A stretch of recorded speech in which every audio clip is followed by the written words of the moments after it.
Mushrooms are my thing. I mean, they enlightened me, they straightened me out, they love me. But the way to do mushrooms is the very first move, if you're interested in mushrooms, is, for God's sake, buy a scale. Buy a scale. I mean, you wouldn't think that this would be considered such an exotic suggestion to people who are going to put their bodies and minds on the line, because people don't take enough. People do not take enough mushrooms. They take pissant amounts and then they claim that they're initiates.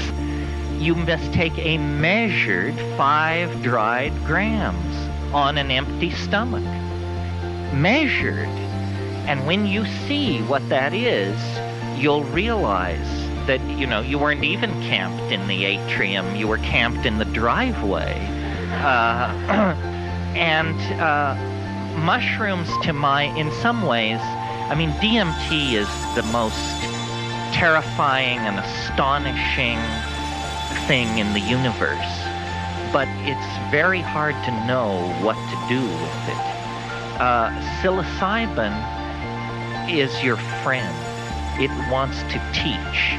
It will take you by the hand and forgive you and lead you and be with you. And it speaks. This is the amazing thing. And you're hearing this from, somebody who graduated from Heidegger and F.H. Bradley. It speaks.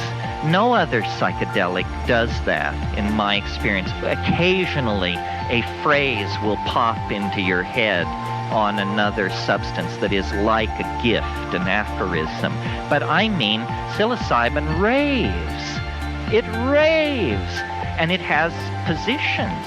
I mean, you may not like psilocybin as a person, because it is not...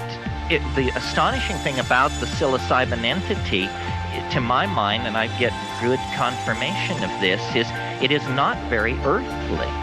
I mean, it wants to show you machines the size of Manhattan in orbit around alien stars. It wants to talk about the sweep through of the which happened before the Earth cooled, and it, has seen the empires of the Rull out at the rim and all the rest of it. And it's very puzzling, this cosmic galactarian tone, because then you switch over to ayahuasca, which is literally just a twist of the molecule, just the tiniest tweaking of the molecule, and suddenly it's about childbirth, rivers, the land, the feminine, looking inside your body, curing diseases, feeling, telepathy, communication. It could hardly be more different, and yet chemically these things are like two sides of the same coin. Yes, first come the dancing mice, the little candies, the colored grids, and so forth and so on.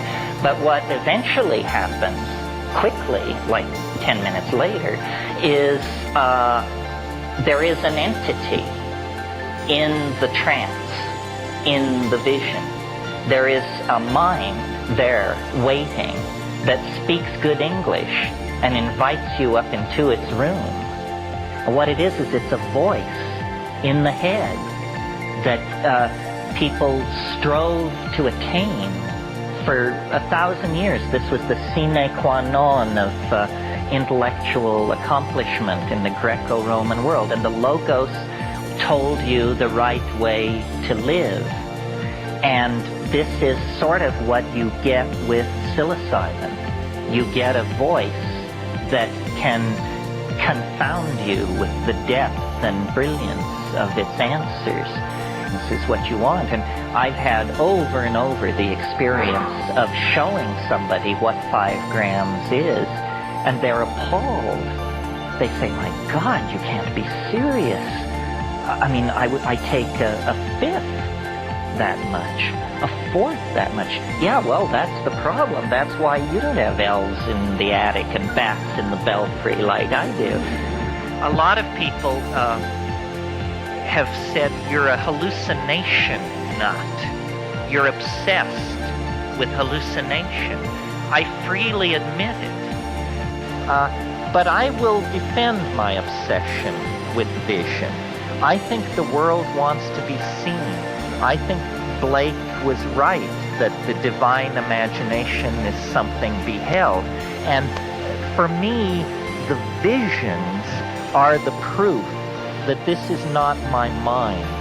And the visions are the proof that this is not simply chemical chaos in the nervous system. And when we communicate with each other and understand each other, we instinctively reach for visual metaphors. I see what you mean. Look here, fella. She painted a picture. His words were so beautiful. It means that we really associate meaning with seeing something.